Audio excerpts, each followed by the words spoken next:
Here by the fact most people with the way we're talking, they would think we know each other, bro. Yo. Tell them how we even met, bro. Like, tell them how we met, bro. Yo, crazy story for you guys. So I met this dude at Planet Fitness. I work at Planet Fitness. So randomly, he was coming in to work out beforehand, and I kid y'all not, when he used to come in, there's the only thing I get his scan in, and he'd be like, he's walking. So after a while, you know what I'm saying? I'm just like, all right, like for some odd reason, we just started talking like, yo, what's up? That's it. Randomly. This dude crazy. He's crazy. Randomly. He randomly comes in. I believe this was on a Sunday or a Monday. He randomly comes in and was like, yo, like, I need to use your phone. Like, and I'm like, yo, I forgot. Did I say that for real? Yeah, you came in. Oh shit! Yeah, because I'm like, yo, like you straight? You know why? Yeah, you know why. So this crazy dude ain't have his keys to his car, his phone, or his wallet, and he just came back from Puerto Rico. And while he was there, he didn't have it as well. Oh shit! It's hitting him. He's remembering. Oh yeah, he's remembering. I fucking remember now, man. So we sitting there. And he's telling me the whole nine and everything. And I'm like, yo, this fool about to have a crazy night. Like, what in the world? And get this. So he needed his car, what's his face, his keys to get in his car. He had work the next day. So he's sitting there. Yeah. So he's sitting there like, yo, I got to figure mad stuff out. So we sitting there rapping. So eventually I don't ever really give nobody a ride home. Like, ever. I don't trust people like that. But I'm like, yo, like, you know what I'm saying? I'm like, yo, he a cool dude. Like, I got him. So I never forget. We was rapping for so long. I have this paper. I remember the 10 years, the 5 years. The someday gold, like right now gold. Yeah. I remember that. So later on in one of the next episodes, I'm gonna show y'all exactly what that is. But you started writing that down and stuff like that, and then that moment right there. But he has a crazy story. And that Puerto Rico story, like, this man got back home with no plane ticket back, no phone, no wallet. Yo, tell him the story, man. Like, tell him the story. Gosh, that's a crazy one, man. Bro, before I even tell this, I gotta give a disclaimer. This is some real life shit, bro. If y'all wanna look, y'all could hit me up on Instagram and everything. I'll show you the archives, bro. So basically, he had called me after one of my many movie scenes in my life and shit like that. So for those of y'all who don't know, bro, I was stranded in Puerto Rico with no phone, no money, nothing, bro, and I had to make my way back to the States. Bruh. Oh my gosh. So this is what happened, bro. So originally I got invited out to the trip by my cousin out there. And keep in mind, this cousin is one who's already done some fugazi shit in the past to me. But me, the optimistic version, I'm like, all right, why not? Yeah, Puerto Rico the vibe. Puerto Rico, I'm going there for the trip, bro. I don't care about that nigga if he's on some weird shit or everything. Yeah. So, bro, we scheduled the trip, bro. You know, everything going according to plan, bro. He said, yeah, I'm gonna bring 2 females with me and everything. I'm like, cool, that's on you. I ain't worried about that, blah, blah, blah. Right. So, long story short, we come up there. We in Puerto Rico. I'm gonna skip some of the parts. I'm gonna just try to keep it as general as possible. But we in Puerto Rico now. We with the shorties and everything. Wasn't what I was expecting. But that's another story. No disrespect to them.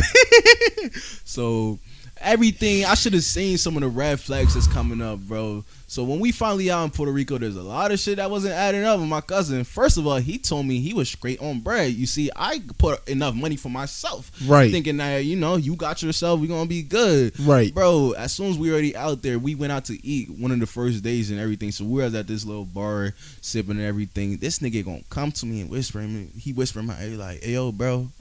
Yo, you got me for the meal? I'm like, nigga, what? Like, I thought you was good. Yeah, like for real. Like that. So I'm like, fuck, bro. I had no choice now. The female's right there. I'm like, all right, bro. So I spot this nigga some bread. So that was already red flag number 1. So later on, we headed to the beach, and this is what happened, bro. My nut ass had left my phone in my fucking shorts. So when I went out in the water, I didn't realize I had my phone in the shorts. Boom, my phone gets fucked up. So now I'm in Puerto Rico with no phone now, and my shit's fucked up. And no, rice does not work, putting that shit in fucking rice. So whoever said that shit is fucking cap. So now I got no phone out there, bro. So I'm already a little off edge. So I'm like, cool. I was using his little iPad and shit like that. So it was in the middle. I think we went to the club. We went to a club after that too. Yeah. No, it was before the beach. We went to the club too, and it was my first time in a strip club, bro. I fell in love with a stripper, man. That right there is a no-go. You don't do that. You don't do that. That was my first time in the strip club, bro. So there was a little John named Jinx and shit. I'm just briefing y'all up so y'all know exactly. yeah. Dude, yo, you got him. You gotta set the vibes, set man. the vibes and everything. So I met the little John named Jinx, and I'm here blowing my money, stupid. Yeah, So I'm here. I'm like, you must have looked at her dead in her eyes. Oh man, bro, she robbed you blind. She robbed me. It wasn't even just it was the drinks, everything. I was going out, bro, and I'm here wilding, bro. So I'm out there in Puerto Rico. I was still 20 at the time. I'm 21 now. So I'm here just buying drinks, going crazy and shit like that. I took a certain amount of money out. They said, yo, this is a certain amount of money for the dance. So I went, got a little private dance from her and shit like that. I'm here having conversation with the bitch while she fucking here stroking on me and shit like that. I'm here having this like, how's your life? You know, go to school. I'm here feeling her fucking titties and shit like that. Can I keep this explicit? My fault. Listen, man, this is just the truth, man. If y'all don't like I keep this explicit? My fault. You know I don't know what if you I'm got saying? kids and shit like that. Watching. I don't. All right, shit. I'm gonna keep it as raw as possible. So I'm here grabbing on her ass or whatever. And I'm here talking with the bitch. I'm here. Time already went by now, and I already spent my money on this fucking lap dance and shit like that. I already spent money on drinks, and guess what? My cousin said, "Yo, bro, can you spot me on this for the hookah?" I'm like, "Nigga, what the fuck, bro?" And keep in mind, I had to spot him to get in the club. So now that's red flag number 2 and 3. I should have known. So later on in the night, man, this was like one of our last few days while we was out there. And this dude had the nerve to tell me, yo, bro, you know what? We gonna chill for tonight. Keep in mind, we're in Puerto Rico right now. I've already put my money down, and this nigga said, I want to sleep for the night. I'm a young motherfucker. I'm trying to get turned. I'm like, nigga, what the fuck did I come out here for? To sleep, nigga? I could have done that in Jersey, nigga. Yeah. It's like, yo. So I was not with it, bro. So I said, and we only had we had the one rentals and shit like that. So they had the keys for the rental. So they wasn't letting me. I'm like, all right, if y'all gonna stay in, give me the keys for the rental. I'm gonna go out by myself then and do my thing. But they wasn't with it. Like, nah, and shit like that. So I got heated, bro. Me and him got in a huge argument and shit like that. I was about to fuck that nigga up there. So this is what happened, bro. I had two choices: either stay in that environment and me and him potentially fighting, or I had to escalate myself from the environment in a foreign fucking land. So I choose the alternative to like, yo, I'm gonna just get the fuck out of here. So I called a Lyft and went to the nearest bar. It was a rooftop bar. Man, life is crazy. I met a cool ass motherfucker there, bro. He bought me fucking food and shit like that. Was chatting it up. That's how I was chatting up there. The nigga was like, we got I remember this part of the story too. Yeah. Some cool ass nigga I met up there. He said he was traveling and shit like that. Bought me a drink or whatever. It was cool. And he was like, yo, meet me at this party here. Bro, keep in mind, I'm in Puerto Rico right now at some random hotel rooftop bar with some random dude I never met. And I'm just living life now. Just enjoy. At that point, I'm here lit. I'm drunk. I forgot about the shit with my cousin. I'm here. I snatched his iPad, by the way. That's how I was getting around. Let's call it Lyft. I called a Lyft and shit. So I don't got no phone. All I got is an iPad now and shit like that. Yeah. So now, bro, I'm at the rooftop bar. I called a Lyft to this place called La Placita. That was a spot me and my cousin and them had went there the first night, and it was so fucking lit. So now I'm on my own. I went to La Placita. Okay, let me picture La Placita for you. So imagine like you ever been to South Street before, right? Yeah. So imagine South Street, but it's a big ass tavern, bro. Meaning it's like it's a party everywhere. Yeah, and it's like, isn't it like a whole like pretty much street? Exactly. Yeah. It's a street, but you got twists, turns. Over there you got a bar, over there across you got a club, over there you got it's something. It's like a little, you can go in and fuck around with every place and shit like that. It's like bar hopping in a way, yeah, and shit like that. So I'm here by myself, just going crazy. So I'm here La Placita, man. I was feeling myself. I'm already lit. And for those of y'all know, I speak a little bit español. Yo hablo español poquito. Yeah, see, my Spanish is garbage. So I see garbage. I was really feeling myself that night. I see this two. I was having my shit on everything. I seen these two little shorties. I'm still cool with them to this day on Instagram too. It's still crazy, bro. One of them was a model chick. Bad, bro. Every one of them in there was.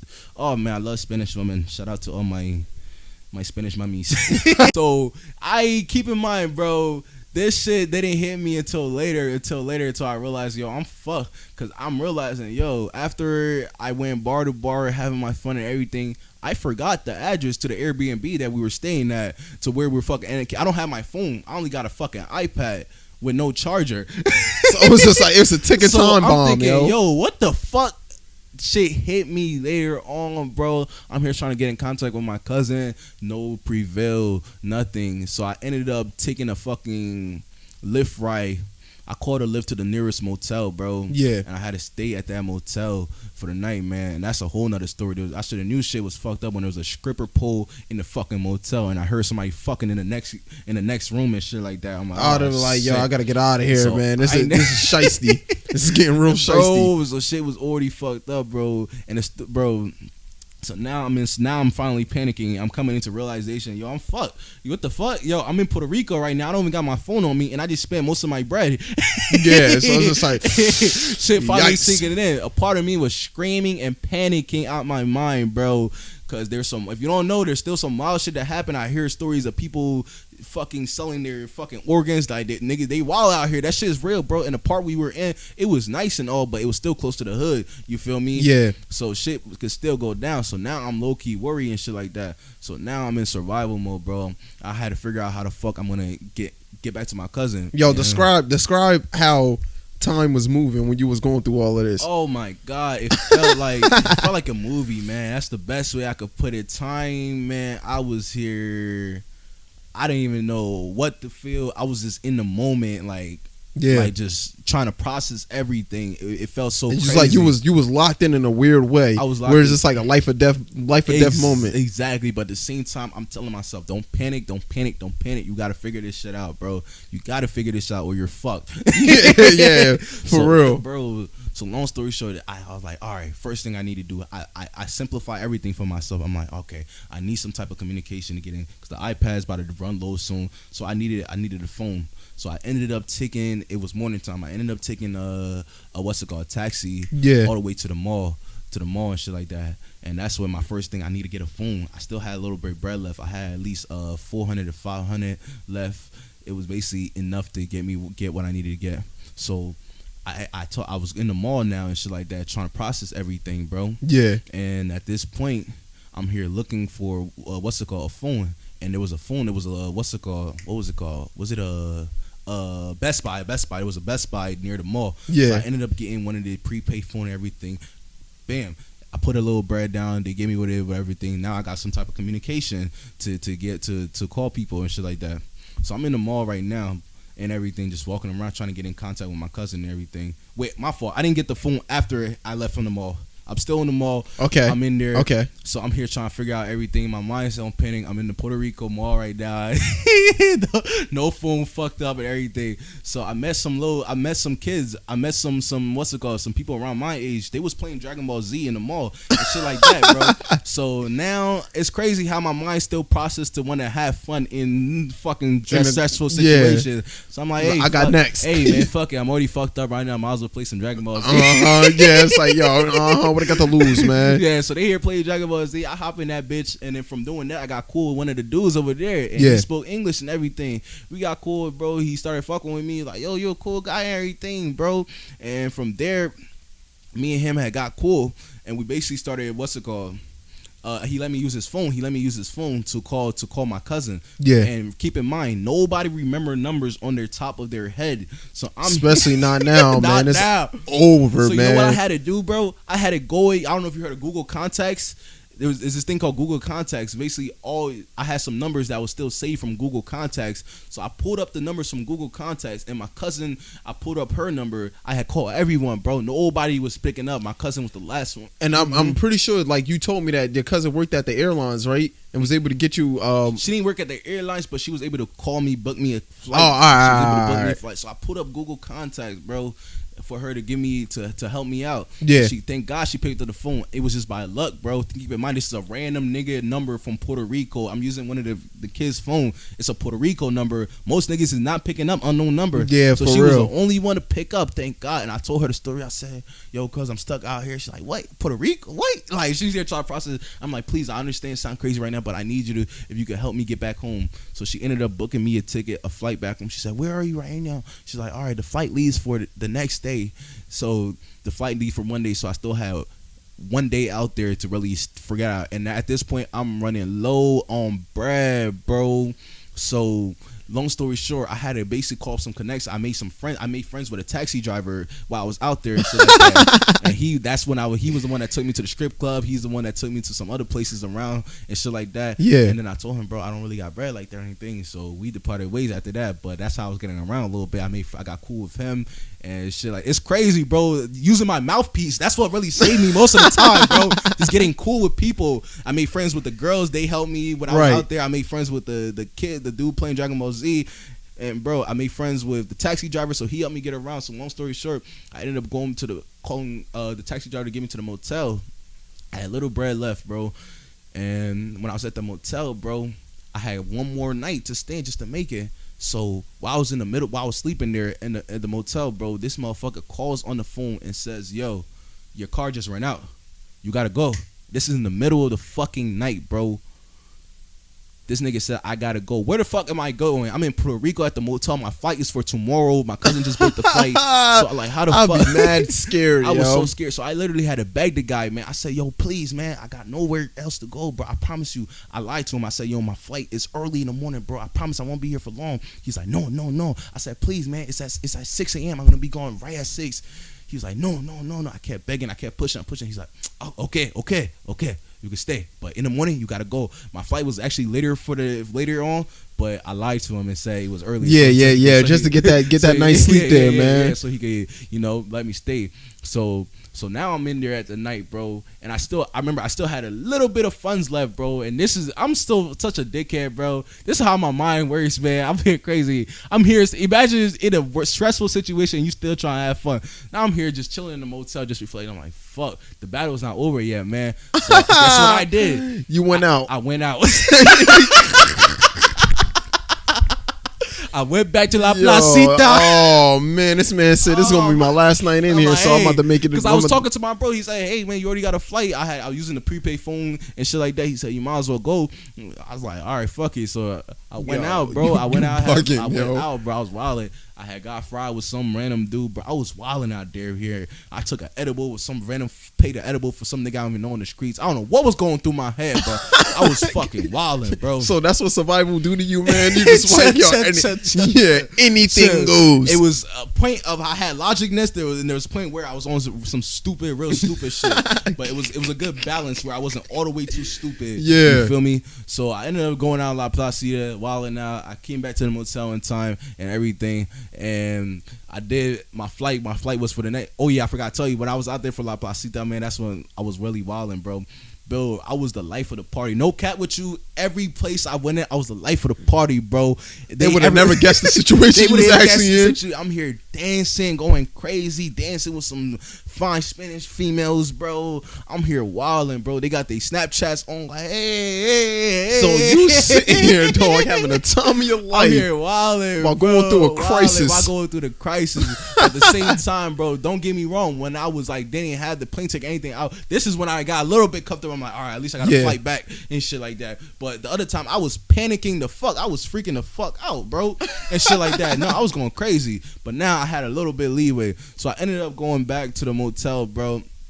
And I ended up calling a taxi to the airplane. Yeah. And then from there, that's when I was able to, what's it called?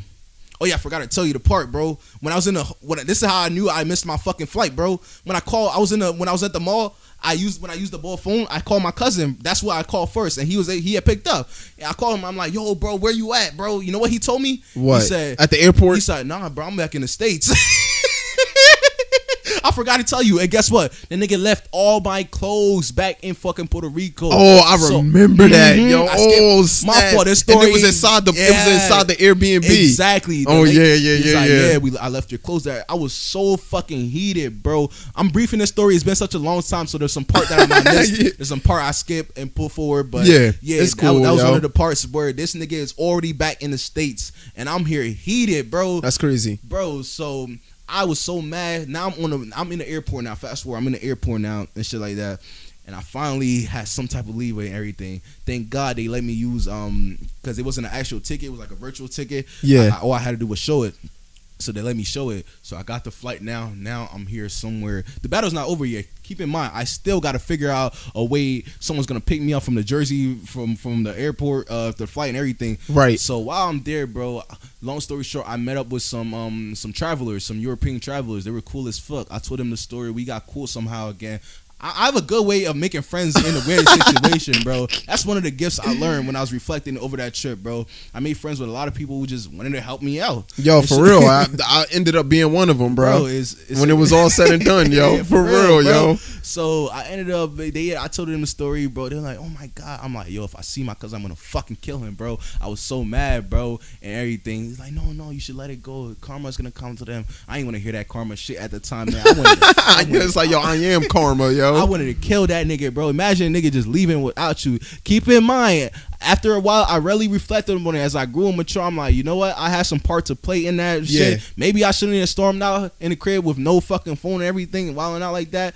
But I did what I did at the moment. So I'm on the flight now. It was the most weird ride of my life. I was grateful. I was You probably angry. was reflecting about what the last like 48 hours was like for you, it didn't feel real. I'm like, what the fuck is going on?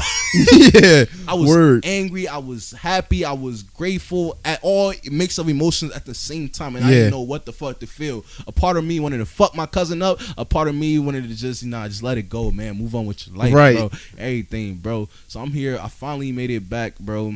In Jersey now I'm on the flight, bro. I ended up using the what's it called, because me and the European were going the same way. They stayed in Jersey too. They had traveled to Europe for their shit or whatever. So I ended up using her phone to DM one of my friends, Safia. Shout out Safia, and she could even vouch on that. She knows the story. Yo, because I'm here trying to Instagram video my friends to fucking come and help me pick me up. Right at the airport. At the airport, bro. Nobody pick up, bro. My boy RJ, I hit him up. He thinking it's because it's a female. I'm using her phone, bro. So he's thinking that it's one of his whatever trying to get. Like I'm like, bro, please, nobody picked up. Safia was the only one that picked up, and she ended up calling a lift from me from the airport while I was there. I thanked them, the European traveler. I'm like, yo, I really appreciate it. It was a little couple and whatever. They helped me out and shit like that. So now I'm off the flight. I'm out there in the lift ride, and I made it back to Safia crib, and then from Safia crib I had called my cousin to come pick me up from there, not my other cousin and shit like that. And so from there he had picked me up, and then when I made it back home, bro. I told her the story. I made it back home, and I was so fucking gone. The first thing I did was I was chilling. I didn't get on his ass or anything. I decided to let it go. Then a part of me was like, nah, I gotta see this nigga. By the way, I kept his iPad, so I'm keeping this shit, nigga. It's mine now. He's like, yo, where's my iPad? Yeah. I'm like, bro, no, I remember though. This is where I fucked up, because when I was at the mall, I told him, yo, when I get back after he told me he was in the States, he said, when I get back to the States, I'm gonna fuck you up, nigga. I was so mad. I was like, I'm gonna kill you, nigga. And keep in mind, this nigga is older than me, bro, and shit like that. But I always had a bigger bill, so he knew I was gonna fuck him up. So what, like when you came back to the States, like what type time like was you on? With like just not only that situation, with like just life in general. Man, it took some time to really let everything sit in, but I was definitely in a way more passive state after everything went by, bro. Right. This was after I pulled up to his crib, and he ended up calling the police on me and everything because he wouldn't open up the door. Yeah, he was too scared to come out. Yeah, you remember he was too scared to come outside. I'm like, bro, just come out, take this. I'm here trying to lure this nigga out, bro. Then eventually he called the cops on me. They told me to go back to my crib, blah blah blah. They heard the story, like whatever. They don't care. They trying to do their jobs. So I ended up leaving that nigga alone, bro, and just putting him. I deleted his number. Just ended up moving on. I said I would leave it to God, bro. It's whatever. Yeah. At that point, I didn't even touch him. I seen him. It was funny because we seen each other at church way back, and my dad wanted us to get cool again, and I just I didn't even look at his way. I said, "What's up?" And kept it pushing, bro. At that point, everything been past. I matured. I grew up, so I put it in my past now, and it's just crazy, bro. Man, that's respect right there, man. Yeah, that was a hell of a time though in my life, but it taught me a lot. I still go back on that story. How I even made it back is still crazy, bro. Yeah, because I know still at this point it's still hard to piece those pieces together to how that happened. It is, bro. It is, bro. I realized I'm resourceful. I realized that when it's time, I should show one of my truest great my charisma, being able to talk to anybody from anywhere and being able to, get cool with them, and not even on some taking advantage time. I was honestly just making friends out there. Yeah, they helped me out along the road. I realized so much things reflecting on that ride. Like, damn, bro, sometimes I could be a little bit impulsive, hot-headed in my anger. I have to control my anger. And from there, I just made it a mission to want to just grow, bro. So every time I'm really in a situation, I always bring that up. I'm like, yo, nigga, you made it back from Puerto Rico, bro, with no money, no foes. So nothing scares me no more. That's probably one of the scariest. It sounded like I was having fun out there, but my nigga, I was scared out of my fucking mind, bro. Yeah. Don't get it twisted, bro. I was scared. I just had to keep my composure, because what else did I have to do? Most people will go into panic mode, not to lie with you, bro. Yeah, that's the truth. And the crazy part is, when he first told me this story, a similar situation happened to me when I went overseas to play basketball in Spain. Literally, when I walked through the airport, I left my phone on top of my mom's car, and she went driving off, and I just walked straight in the airport, and I bought a one-way ticket, so it was no coming back. But everything was on my phone. But ultimately, I tell people this story all the time. My mom asked me the most distinct question I ever heard in my life. Like, she asked me, like, you going to stay or you going to go? And she's just looking at me, waiting on my answer. So I just checked up the deuces and I turned around. But it was like a bus sign when I got to Barcelona or whatever. I got to the airport. I don't speak a lick of Spanish. I don't really know Spanish like that. Yeah. But I told myself that just go with the flow. I'm walking in the airport for a couple of hours, and I ended up finding the bus sign. And then I go to the map, and then it shows like where the city had to go to at, and then the city was the very last stop at the bus station. So I'm like, man, thank God, you know what I mean? Because I don't know what I would have done if that wasn't the case. But I was listening to this guy named Terrence McKenna talk, and he was talking about intuition. And one of the crazy things that he said to me was that intuition don't leave no trail.